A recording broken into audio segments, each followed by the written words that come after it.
Sanglaba tha 30 ki lamphangi matungda Israel amasung Hamas ki marakta lan sunnadanabagi yanaba ama purakre.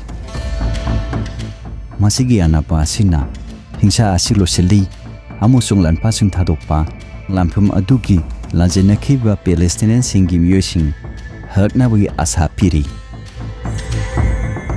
Lan sunnadanabagi wafam loktukhiba aduna Gaza Strip ta nungaiba phongdokpagi thaurum kaya pangthokhi. Tha 30 gi mamangdagi lampham asina miyo 15,000 hena sikhiba amasung mahang tahanbagi mafam ama oiduna lakli. Israel gi hostage dozens kaya akiba pohanba phibamda thamkhre. Numit 168 ki ikhingi lansigi matungda masigi yanaba asina anobo yogon ama oiri. Tel Avivta hostage singi imung manungda mixed emotions leiri. Masida yasinaba asi loisenba ngamdaba yai haibagi akiba pokhanli. Israel gi lengakna lansungna danaba yana khiba adu board thadaduna ayaba pikhi. Yana waron asi tongan balebaki loisenba singna sakhango ere.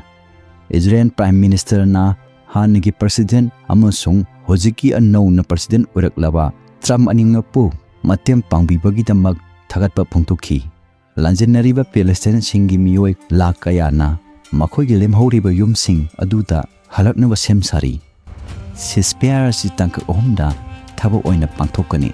Ahanba tangkakta ahanba numit 3 gi matam asina nupi angangsing ahal oiraba miyoising amasung asuk apan nanglaba sing yauna Israel gi hostage 32 thadokani.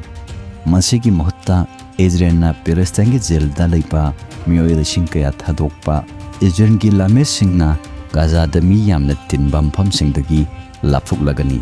Adubu Philadelphia corridor gi manakta laigani. Lanjenariba Palestine gi miyusing mayumda halappa yagani amasung humanitarian aid mapung phana panggani.